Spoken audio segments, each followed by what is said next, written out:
If you're here today, then I can assume one or two things about you.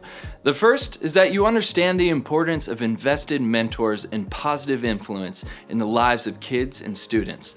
You wouldn't be here if you didn't. The second is that you are either the product of someone else's time and investment in your life, or you recognize, in hindsight, that you needed it and were never given it. In both cases, whether you had it or you didn't, you were impacted and affected. We all come with our unique experiences, and those experiences qualify us in different ways to make an impact in the lives of kids and students. But if we're going to get anywhere, we have to be willing to recognize that a very big challenge is set before us. The fact of the matter is that the percentage of kids who grew up in church only to walk away from their faith when they go to college is staggering. Fuller Theological Institute says 50%. Lifeway Christian Resources says 60%.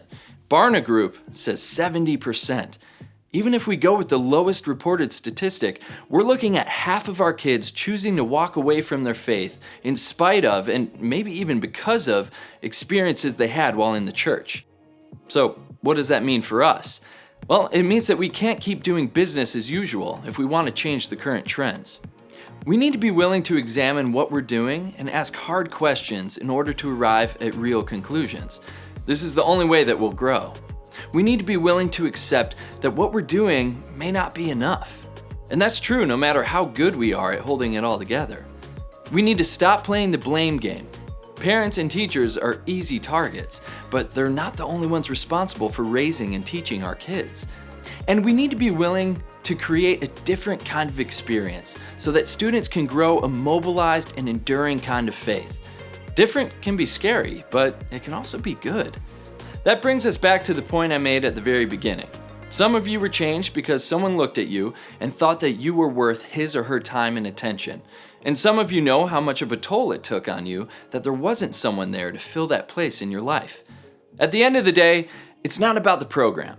It's not about the numbers. It's about connection. The front lines are where life happens. Our kids and students live on the front lines.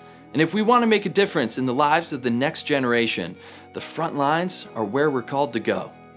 So surely such a big challenge as the one we're facing requires an equally big solution in order to reverse it, right? Wrong. The solution is actually a small one. If every teenager had a place to belong and someone to believe in them, it could radically affect their faith and their future. We can't do that for every teenager, but we can do that for a few.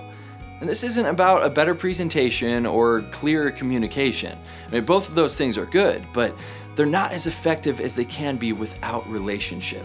There has to be a relationship between a kid and a leader.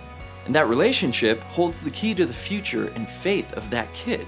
Not because we know the right answers, but because we understand that God wired us for community. Remember those statistics about kids in college? If we're going to change those numbers, we need to understand that it's not about doing ministry to the masses. It's about doing ministry to a handful of people. Now, this concept was illustrated by Jesus and his disciples, and we couldn't spell it out any more clearly than he did. What you do for a few will always have more potential than what you do for many. What is a small group leader?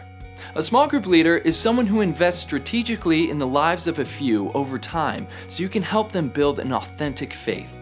The role is not that of a coach, teacher, or counselor. It's bits and pieces of all those things, and at the same time, not any of them. The art of being a small group leader is learning how to navigate all those different roles and combine them into something unique.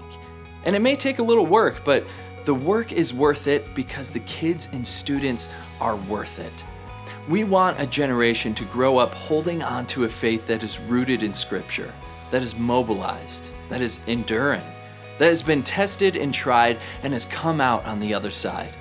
We want kids to learn how to place their trust in God, not only in a moment at Vacation Bible School or on the last night of camp. We want that trust to be present every day. We want them to have big faith, authentic faith. And the only way you can cultivate authentic faith is through leading small with the help of 5 core principles that will help as guideposts along the way.